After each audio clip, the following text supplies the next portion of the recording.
paying close attention to something. Not that easy, is it? It's because our attention is pulled in so many different directions at a time, and it's in fact pretty impressive if you can stay focused.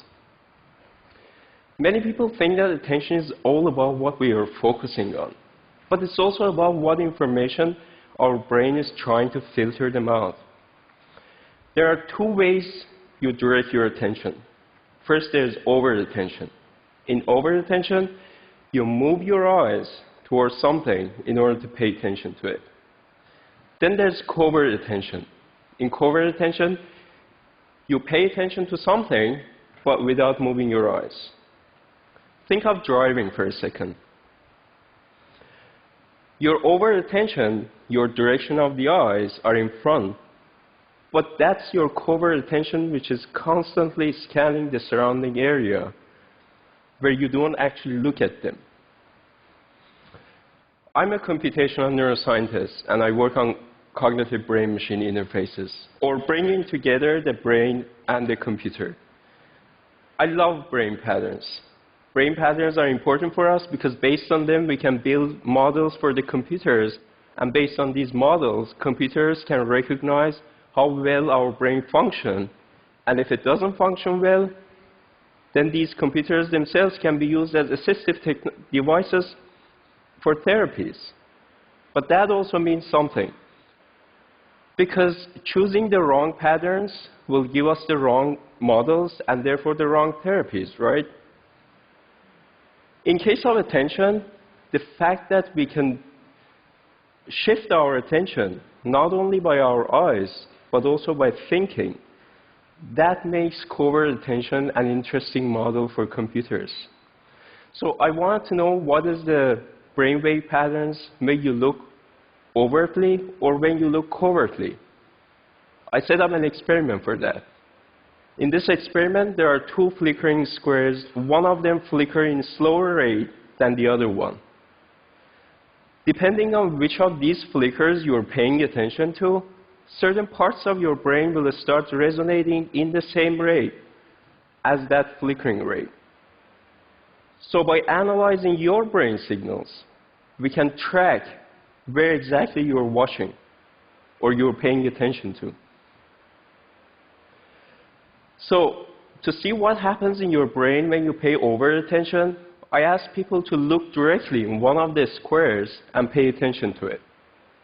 In this case, not surprisingly, we saw that these flickering squares appeared in their brain signals, which was coming from their back of their head, which is responsible for the processing of your visual information. But what I was really interested to see what happens in your brain when you pay covert attention. So this time I asked people to look in the middle of the screen and without moving their eyes, to pay attention to either of these squares. When we did that, we saw that both of these flickering rates appeared in their brain signals. But interestingly, only one of them, which was paid attention to, had stronger signals. So there was something in the brain which was handling these information. So that thing in the brain was basically the activation of the frontal area. The front part of your brain is responsible for higher cognitive functions as a human.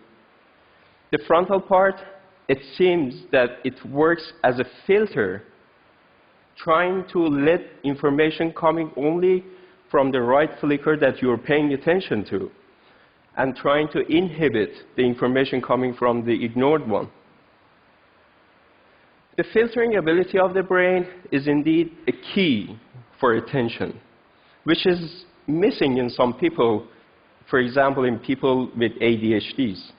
So a person with ADHD cannot inhibit these distractors, and that's why they can't focus for a long time on a single task.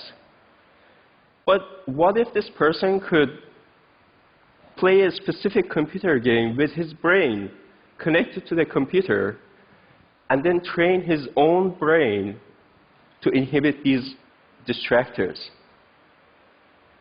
Well, ADHD is just one example. We can use this cognitive brain-machine interfaces for many other cognitive fields.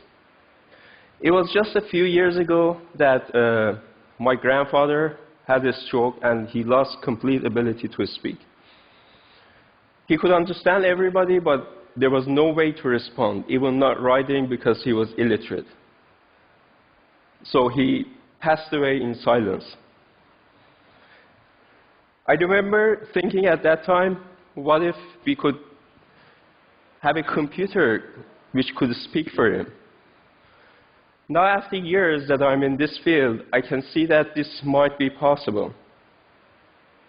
Imagine if we can find brainwave patterns when people think about images, or even letters.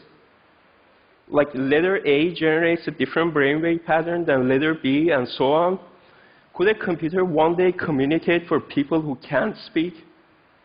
What if a computer can help us understand the thoughts of a person in a coma? Well, we are not there yet, but pay close attention. We will be there soon. Thank you. Thank you.